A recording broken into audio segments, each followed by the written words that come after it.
And there are sidebars in the book. In the book, I put sidebar to explain why these two architectures have failed, and it's because the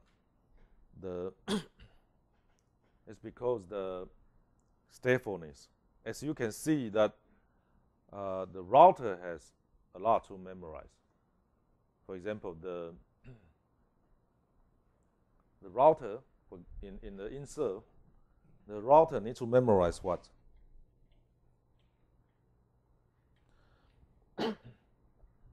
Needs to memorize the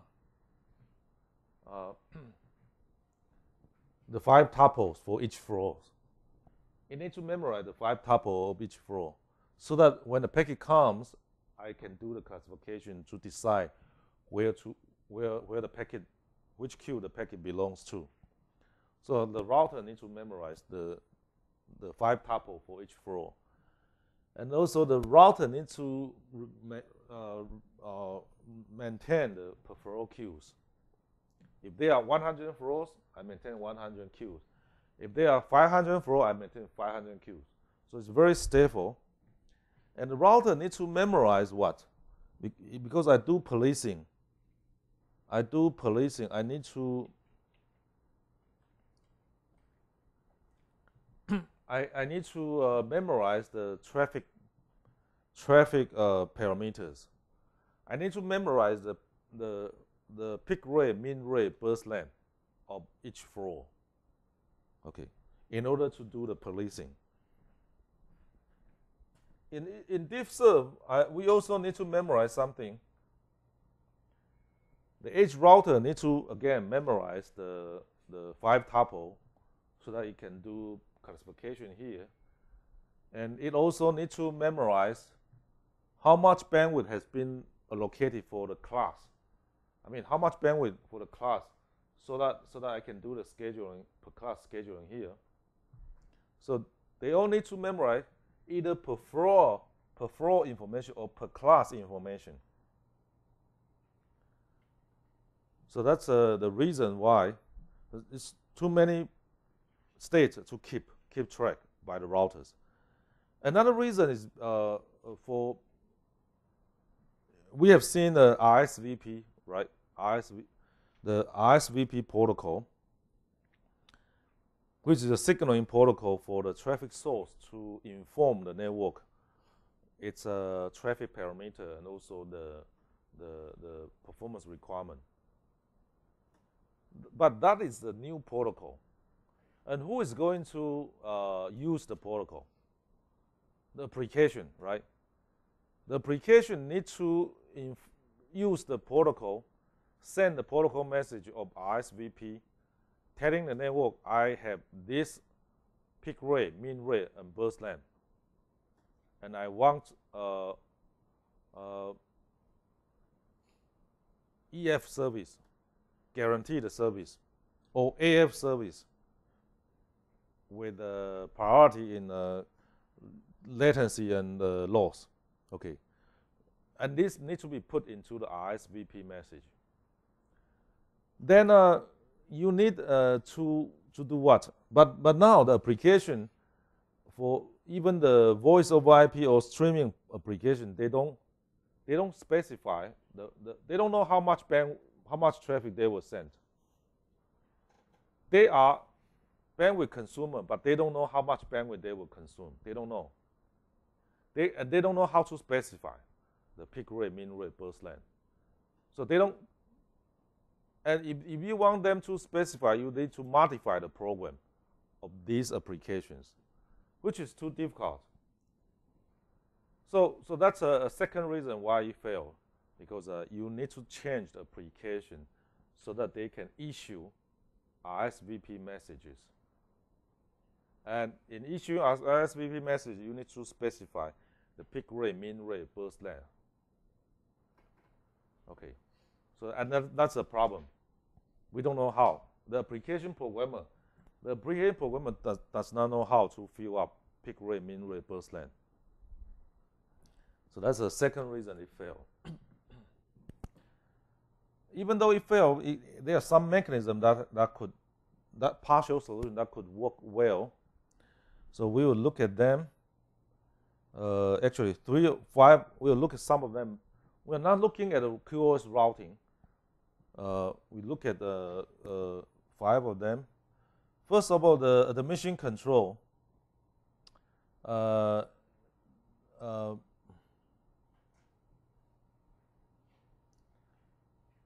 problem lie in how do you measure the bandwidth consumed so far? If this link is a 100 megabit per second link, and right now the bandwidth of this 100 megabit per second has been consumed, say 30%. That would be 30 megabit per second. But how do I know how much it has been consumed right now? There are 2 ways. One is by model, statistical model. One is by measurement. So let's look at the model, statistical model first. It says that if you have traffic model for all of the flows, so if it's a Markov modulated Poisson, or just a Poisson, then you can and you have 20 of them, 20 traffic sources. Then there are formulas that can tell you what will be the aggregate bandwidth. What will be the aggregate bandwidth? That's a model based.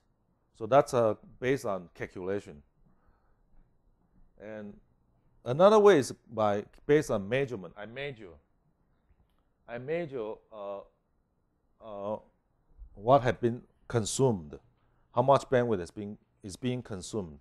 But it's a problem, as I mentioned, that the bandwidth consumption might be fluctuating, right? So it depends on when you measure. If I measure here, it'll be the peak. If I measure here, it'll be the bottom. If I measure here, it'll be the average. So it depends on where I measure. So the answer is, you need to continue the measurement. You need to continue to measure. And once you have the measurement, you average with the old average. So this is the old average, old estimation, but you put a weight on the new one and put a weight on the old one and to get a new measurement. And it's called exponential averaging, which is similar to what we have done in RTT measurement, right? In RTT measurement, we have put the new measurement with a weight of 1/8, right? 1/8. That'll be the weight for the new RTT measurement, while putting the old average with a weight of 7/8, right? 7/8. That's the exponential averaging, exponential weighted averaging. So you do this. That's one way. Another way is by time window. It says that, okay, if you have this measurement, then I take the maximum. So every 8 measurement, I take the maximum as the estimated weight. That's another way.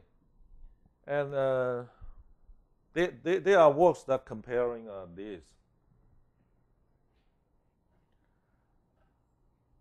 Okay, so that's the machine control. And for packet classification, or called flow identification, it's based on the 5 tuples. You base on 5 tuples, and you need to do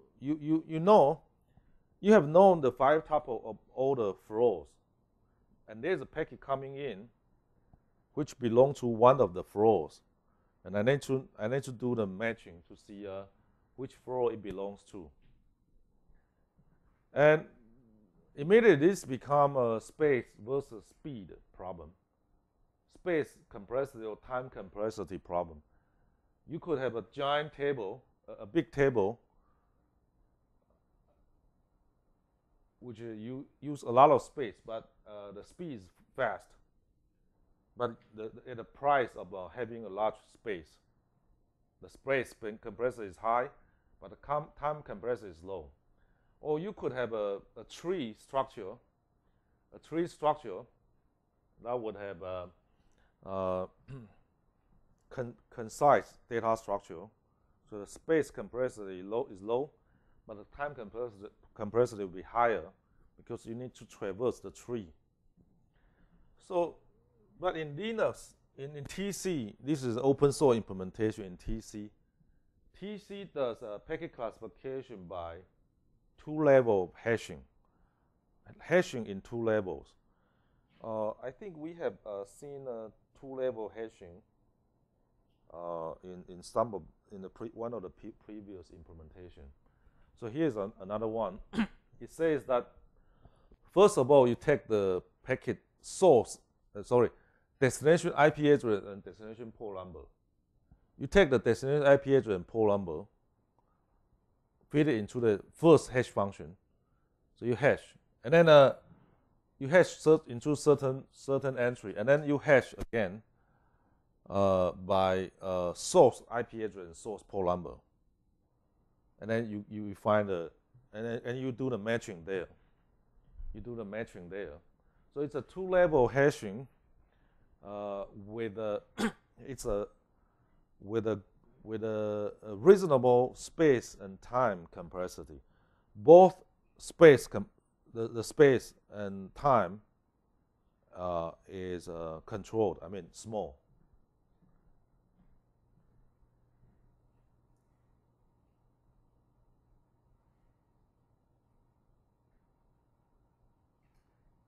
And this talks about the same thing on the two-level hashing. You do the destination hashing first, and then the source hashing. So that's in TC, it does two-level hashing. Okay, so we have seen packet classification based on the 5 tuples.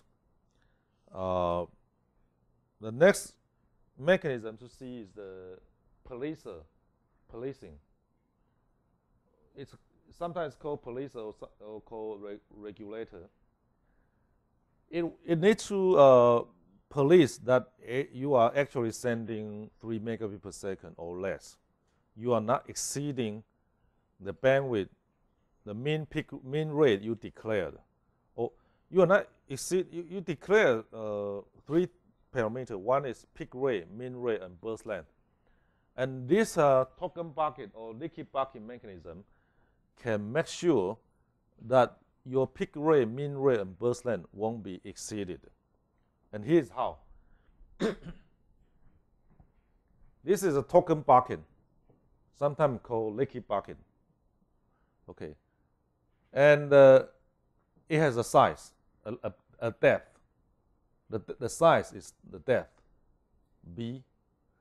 Okay, so the bucket has a size of B, and the bucket also has an arrival rate R, the token arrival rate. So the token will arrive to the bucket with a constant rate of R. So R is the constant rate. And then the bucket could leak at a speed of P, at a maximum speed of P. So if no packet are going to be transmitted, then the bucket won't leak. It won't leak. But if there are packets to be transmitted, the bucket will leak. And when it leaks at the rate of P. When it leaks at the rate of P. And now the answer is simple now. The rate that the bucket can leak is actually the peak rate, would determine the peak rate of the flow. So how fast can I leak? If I have one full tank or one full bucket of token, and I have a packet to transmit, and how fast I can leak my token will determine the peak rate of the flow. Okay, I forgot to mention one thing. When the packet comes and when it needs to transmit, it needs to consume the token, the certain amount of token, the equivalent amount of token in order to get transmitted. So I'm transmitting, if this is 1,000 bytes, then I need to consume 1,000 bytes of equivalent token in order to get transmitted. If I don't get enough token, then I what? I wait. I wait to get enough token leaked from the bucket. Okay, I need to wait. Okay, so then this, how fast the token can leak will limit the peak rate of the flow, right? It will limit the peak rate. So the peak rate here, how fast it can leak is actually will control the peak rate of the flow. I have 3 parameters: peak rate, mean rate, and burst length, all controlled by here how fast the token can leak and how large the bucket is. So if I have a burst, then I will consume all of the token in the bucket and then transmit it. And once the token has been empty, then I need to wait. I can't transmit further. So that would limit the length of the burst, right? And how fast the token will arrive will actually limit my mean rate. Okay. So if the mean rate is R, then the mean rate of the flow will be limited to R. So with this mechanism, we can police the flow with these 3 parameters. So you would say, okay, so then I would have 1 token bucket for each flow. But what does a bucket look like? How do I implement the bucket?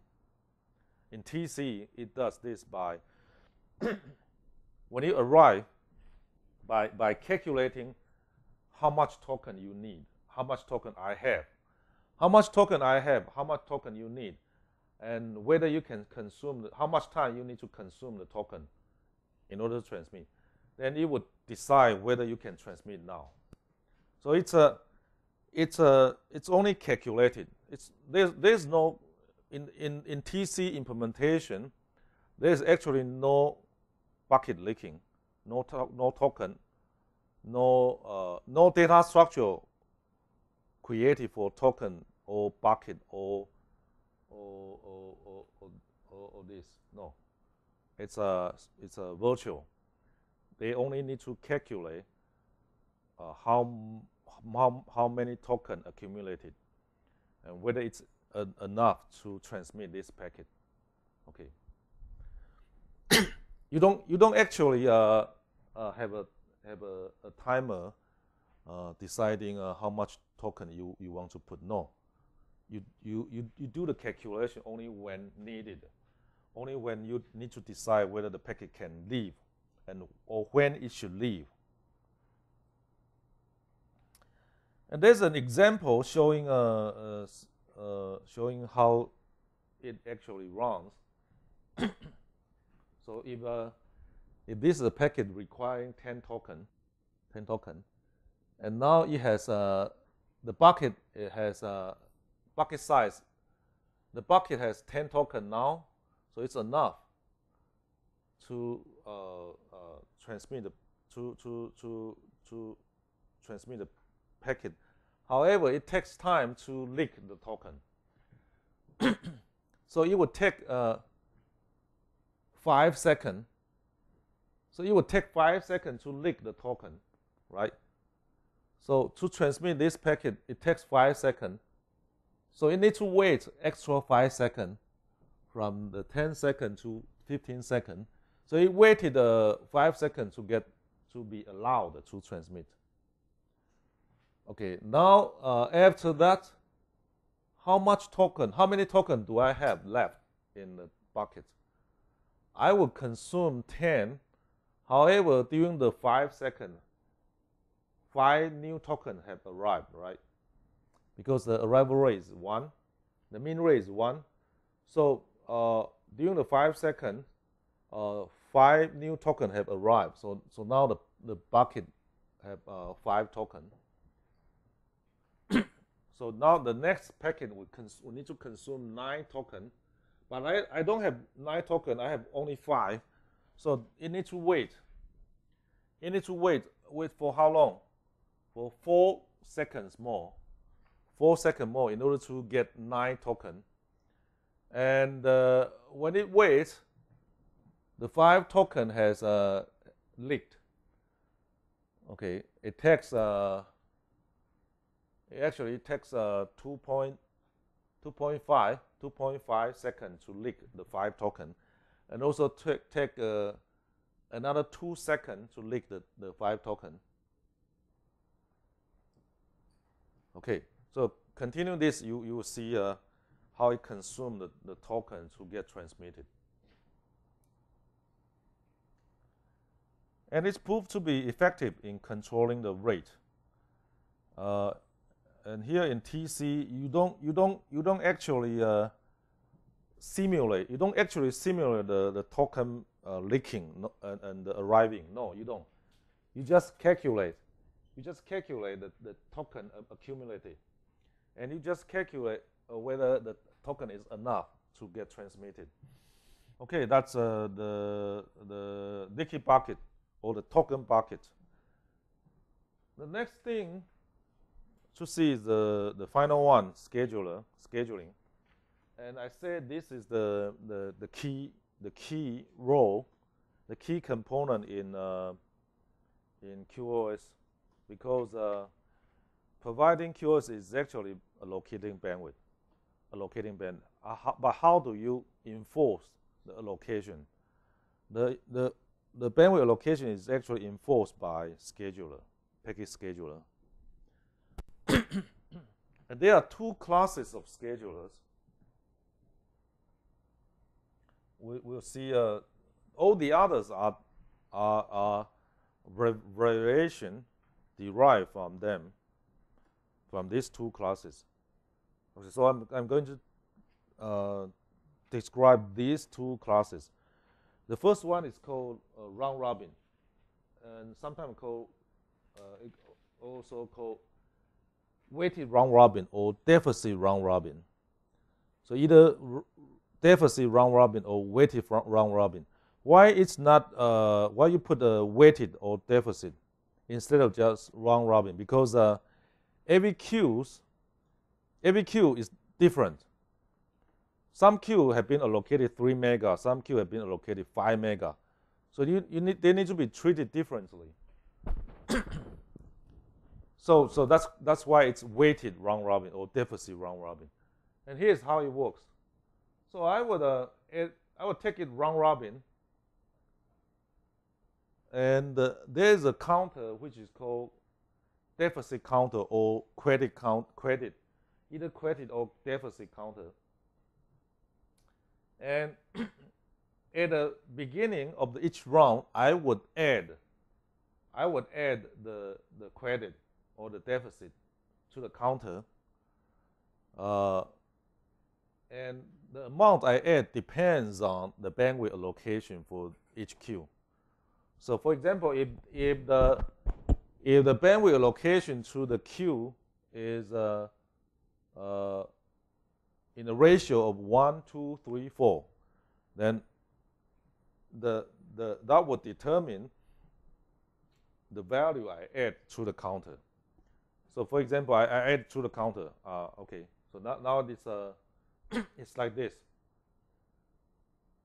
And now I need to check, because each packet in the queue has a value asking the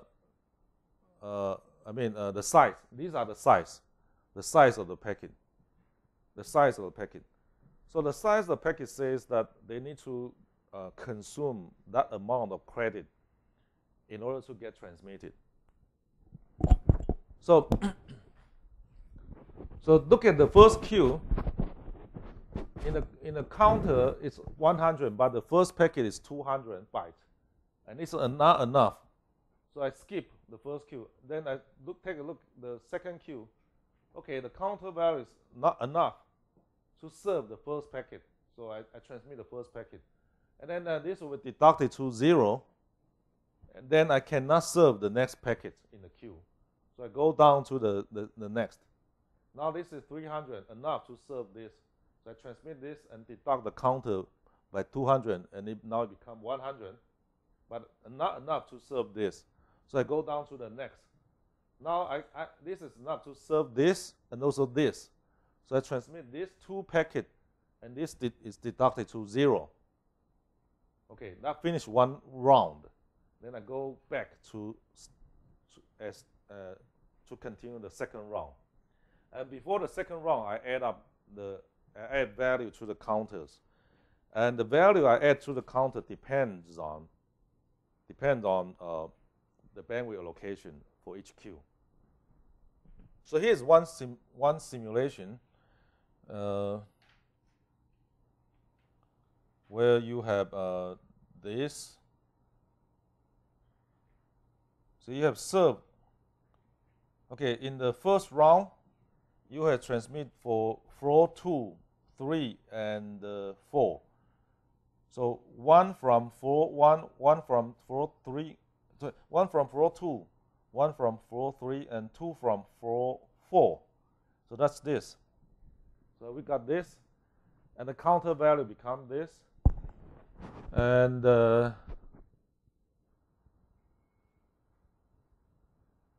it doesn't show the how much we add to the counter.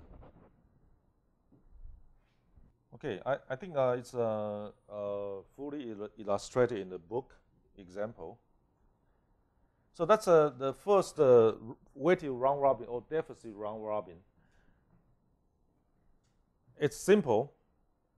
It's actually its time complexity is order big O1, because for the next packet you want to serve, you only need to check whether the counter value is larger than the packet size. If it is, then the packet can go.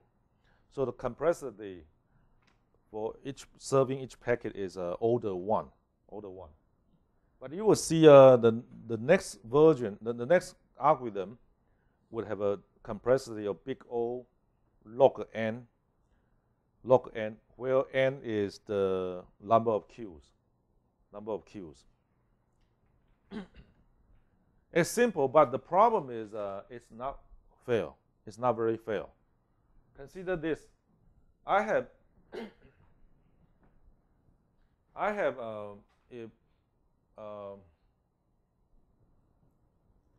if this queue is empty, the third queue is empty, and here it has a counter value of 300. And the scheduler just served this and find no packet in the queue, then it skipped to the fourth queue. But once at the moment that it skipped to the fourth queue, there's a packet arrival to the third queue. Okay. But the scheduler is being served the fourth queue, and the next time you will get back will be quite a while. You would need to serve the first queue, the second queue, and then go back to the third queue.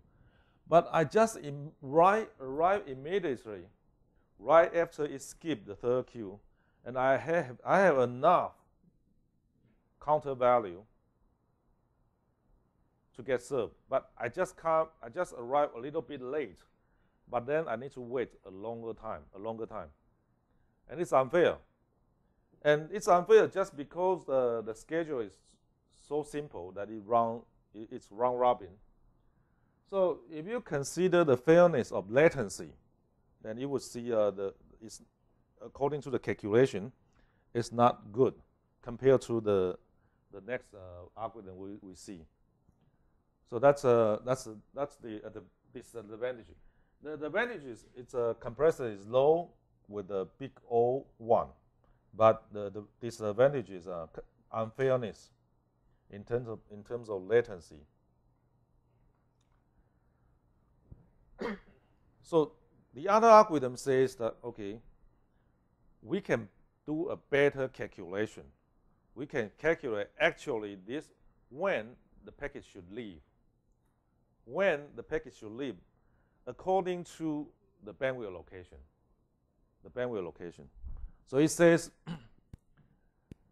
you do this, this is called generalized processor sharing. And it runs the fluid model if there are 3 floors, and then if they can transmit simultaneously, if 3 floors can transmit simultaneously, then it will be like this: 3 floors being transmitted simultaneously, and if they got the same share of bandwidth, say each of them is 3 mega or 1 mega, say each of them are 1 megabit per second, then they can transmit simultaneously, and it will be like this, and then they will get 1 megabit per second, every one of them. But in reality, you can't transmit like this, because the transmitter say, I would transmit an entire packet. I need to finish transmitting this packet before I can serve the next packet. I can mix the bits of different packets together. I can mix.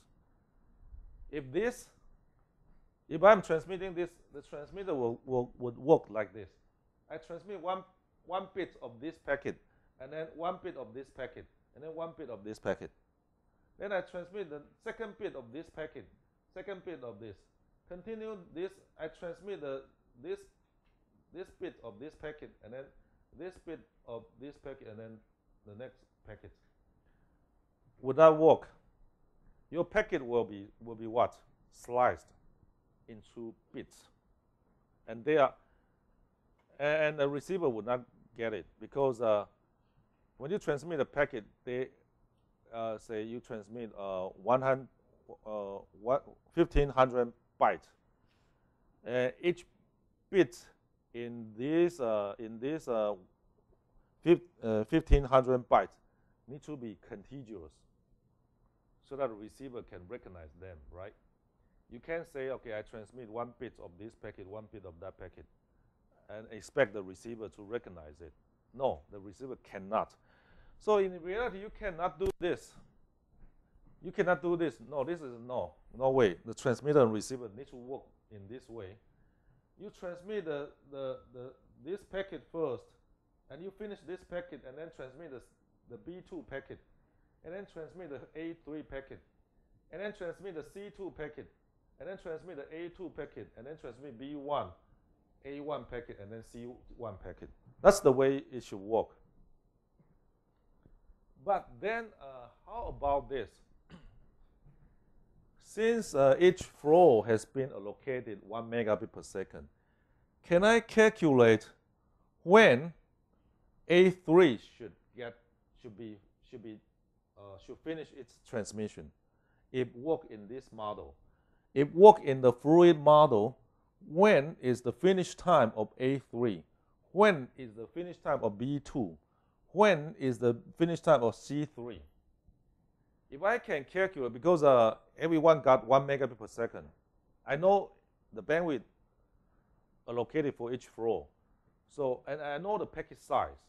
So I can calculate the finish time, expected finish time of each packet, right? And if the finish time of these 3 shows this one has the smallest finish time, and then this one, and then this one, then I would transmit C3 first, A3 next, and then B2. So that's the idea.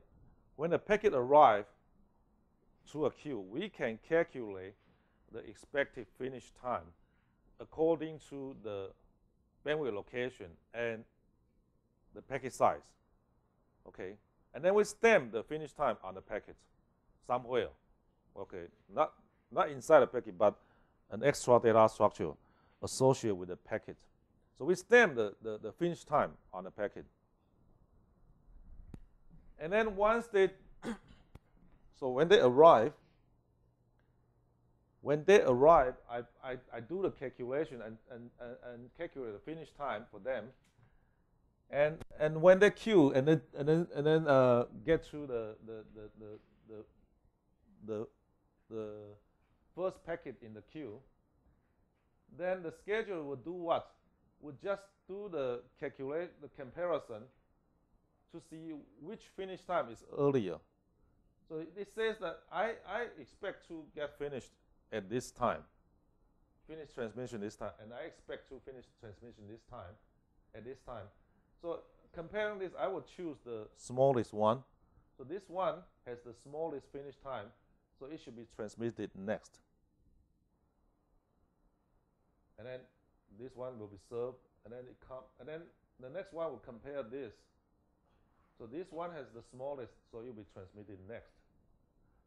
So now, so now the algorithm will be simple. I mean, it will be clear that you calculate the finish time when the packet arrives to a queue, join the queue, and at a scheduler you compare the head of a queue to see which one has the smallest finish time, and then you transmit that packet. But what is the complexity here? Here, the scheduler needs to do what? Needs to pick the smallest one from n numbers, right? And what is the complexity? I mean, the algorithm complexity to pick n numbers. I mean, to pick the smallest number from n numbers. That's log n. So the complexity will be big O log n, where n is the number of queues. Okay.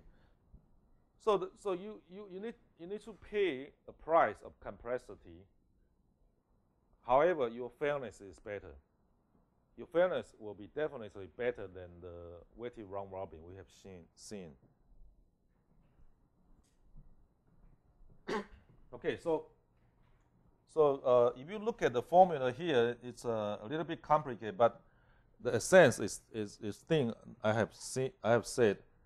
So the finish time of a packet K will be the finish time of the previous packet. In a queue, packet K minus 1 and packet K, I want to calculate the finish time of K. And I have the finish time for K minus 1, the previous packet. Now the packet K's finish time will be the finish time of the previous packet plus what? The packet length divided by bandwidth. Packet length divided by bandwidth. That will be the finish time plus this will be the finish time of the packet K. So that's the way we can calculate the finish time. And here's an example where you have the packet ID and the packet size. But now these two are the same, but here these two are the same, but here I put the finish time. I put the finish time of each packet. If you want to see the packet number and the size of the packet, it's shown here. But here I only show the finish time. And then you can see which packet will go first. You see the fourth packet, the fourth queue will have its packet transmitted first. That's this one. It's this one. And which one is that? The packet number 12. So it's packet number 12 transmitted first, because it got the smallest finish time.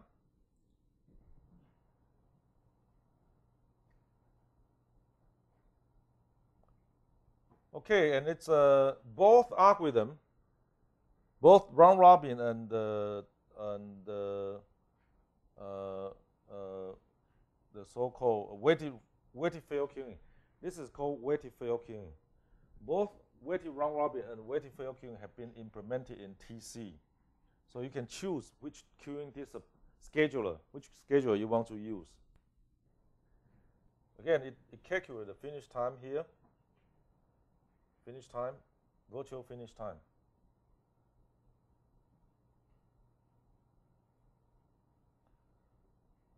Okay, the final mechanism. So we have seen weighted fail queuing, weighted round robin, and weighted fail queuing, how they manage to schedule the packet. Weighted round robin is much simpler. It does weighted round robin and manipulate according to the counter values. Weighted fail queuing needs to calculate the finish time and compare the finish time. Okay, and these two are the so-called multi-queue schedulers. They all need to face multiple queues. They all need to schedule which queue to serve next. But there's a something called single queue scheduler. There's only one queue, so not much to schedule at the front, but something to schedule at the tail. That you don't want tail dropping. So that's the traditional way of FIFO with tail dropping. When the packet arrives and the queue is full, you got dropped. But we have mentioned that tail dropping is bad for some applications and also bad for TCP. So you want random dropping. And here is how. When the queue is certain percentage of certain percent full, then you would have a probability to get dropped. The packet will have it, even though there are still rooms to accommodate the packet. The packet might still be dropped with a probability. Then the dropping behavior will be random. You won't have tail dropping. The dropping will be random, and when the dropping is not consecutive dropping, when it's random, it's better for some applications. So it's a dropping probability is calculated by this: the maximum dropping probability multiplied by the queue, the current queue minus the minimum queue, divided by maximum queue minus minimum queue. And I